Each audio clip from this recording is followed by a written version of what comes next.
This is MeetSean, where we break down real life topics insurance, annuities, real estate, travel planning, and home ownership so you can make smarter moves. Subscribe so you don't miss the next episode. Welcome back to the deep dive. Today we're taking your sources and we're diving into a topic that feels more critical and honestly more complex.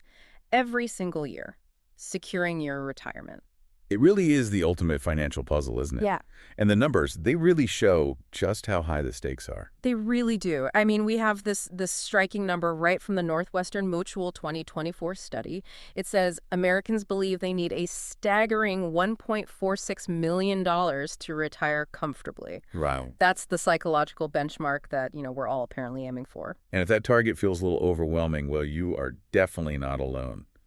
The same study showed that only about half of Americans even know how much they need to save. So there's a huge gap. A massive gap between that aspiration and the actual readiness. And that readiness gap is exactly why we're here. This deep dive is our mission to extract that core, the non-negotiable knowledge you need. We want to move past just saving money and get into comprehensive financial planning, setting clear goals, understanding the right tools, the tax advantages, and even the non-cash stuff like healthcare. We really want to give you the blueprint to move you from this general sense of worry into concrete action.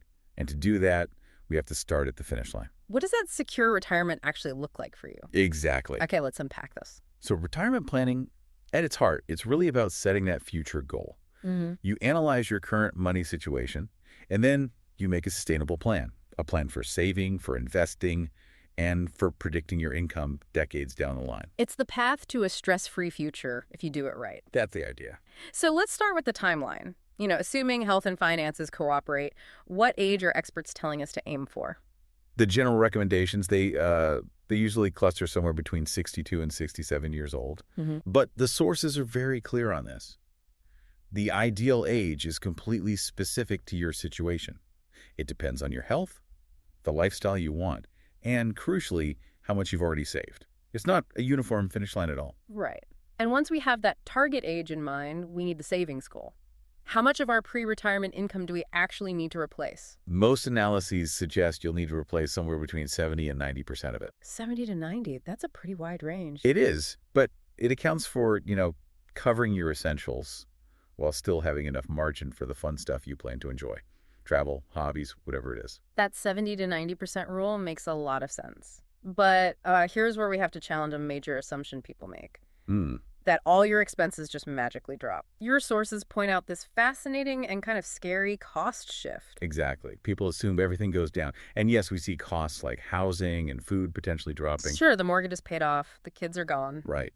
But the deep dive reveals the surprise. Healthcare expenses are projected to rise significantly. That is the nugget that just changes the entire retirement budget. The sample we saw showed pre-retirement healthcare costs at what, $300 a month? $300 a month, yeah. And the post-retirement estimate shot up to $500 a month. So if you don't factor in that sharp increase, your whole budget is built on, well, a shaky foundation. Completely. So before we even talk about where to put money, we have to do a little financial audit. Right. And the core of that is calculating your net worth. Right. Net worth. It's the simplest measure of your financial power right now.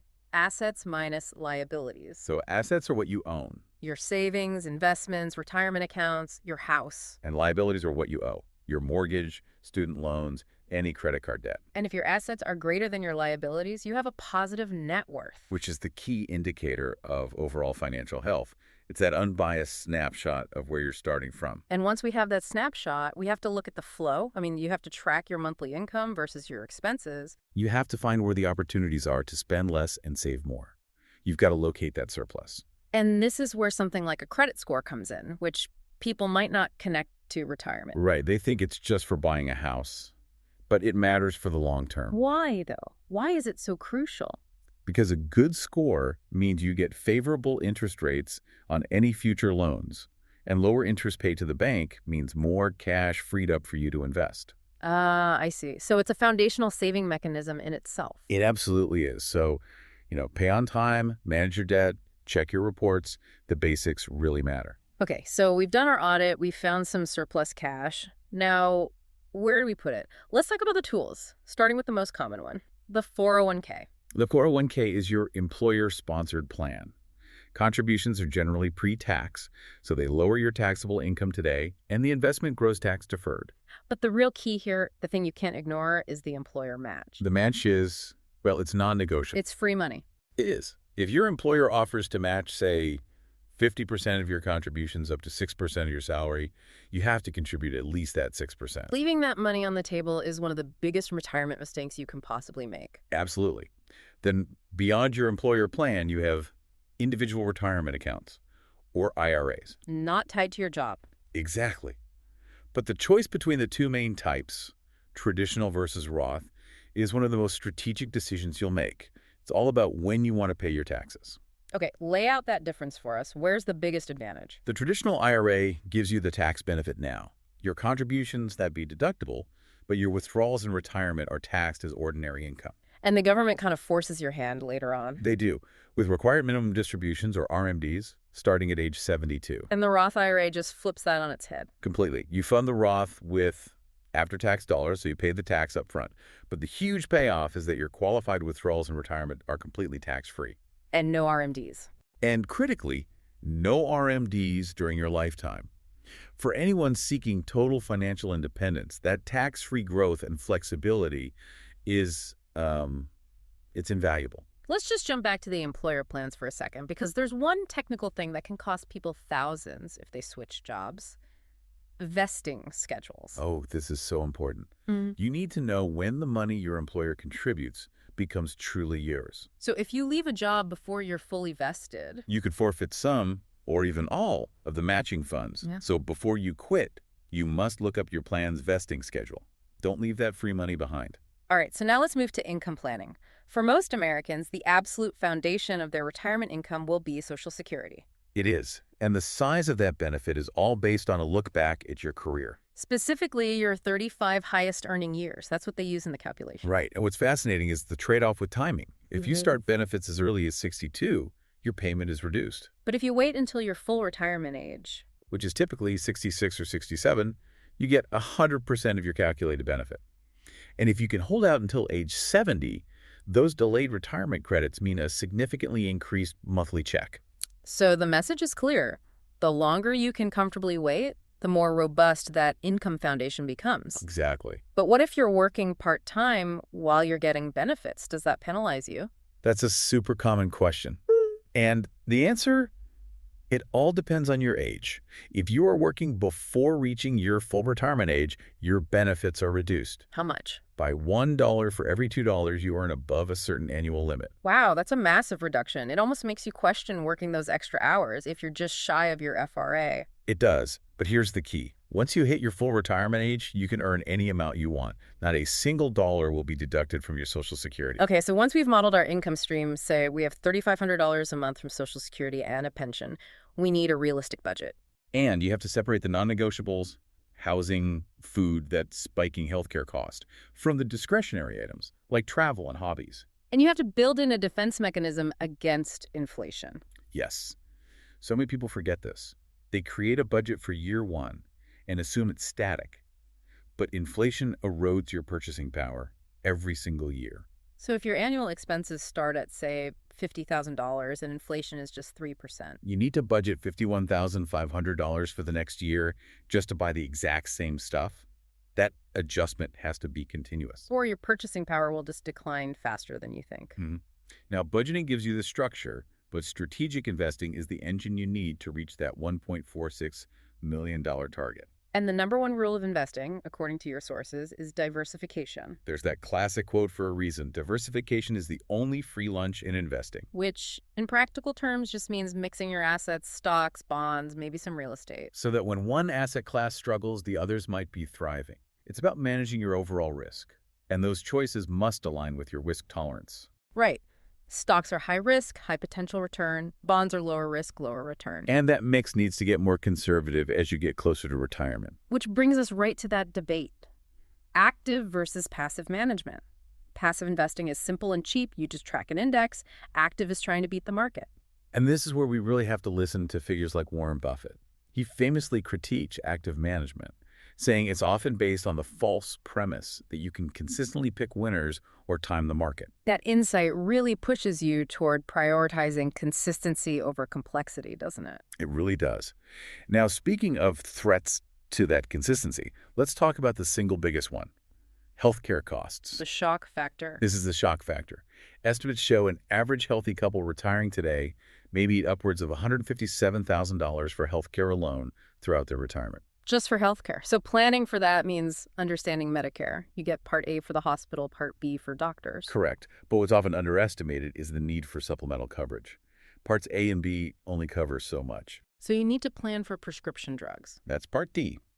And critically, long-term care. For things like nursing homes or in-home help, people really need to look into long-term care insurance or the newer hybrid policies. Okay, let's go back to strategy for a moment. Taxes. We know traditional withdrawals are taxed, Roth are tax-free. But what about when the government forces you to take money out? Ah, the RMD problem. Required minimum distributions. They start at 72 for your traditional accounts, and the penalty for not taking them is huge. So this is where strategic planning, like Roth conversions, becomes so essential. Exactly. You're converting money from a taxable traditional account to a tax-free Roth account, ideally in years when you're in a lower tax bracket. And this reduces the size of the RMDs you'll be forced to take later. Precisely.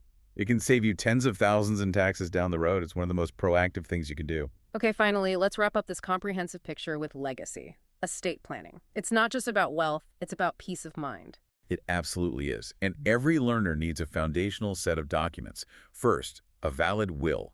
It has to be signed, witnessed, and compliant with your state's law. And you should look into trusts. Yes.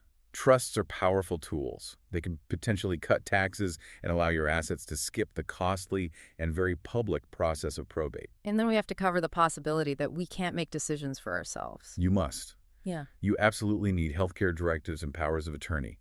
These let you designate trusted people to make financial or medical choices if you become incapacitated.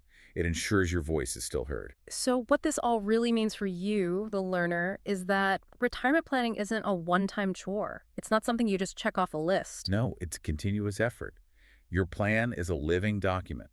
Life changes, a new job, an unexpected expense.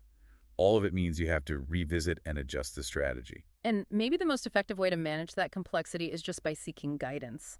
Regular reviews with financial advisors are crucial. It's like ensuring your GPS always has the latest map data.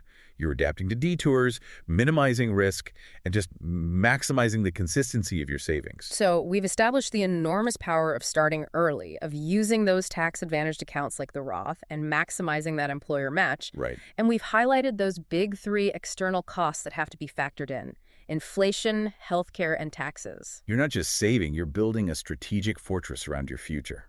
And that leads us to our final provocative thought for you to chew on. We all know that compounding interest is powerful, but equally powerful is compounding knowledge and understanding where risk truly lies. So, given what Warren Buffett says about trying to beat the market, that it's based on a false premise, should your biggest investment actually be in finding consistent, low-cost passive accounts that just require consistent input from you, rather than trying to outsmart a system that even legendary investors find flawed? Something to consider as you review your portfolio choices this week. Thank you for sharing your sources with us for this deep dive. We hope this knowledge helps you secure your future. That's it for today's MeetSean. If this helped, follow the show and share this episode with one person who needs it. See you next time.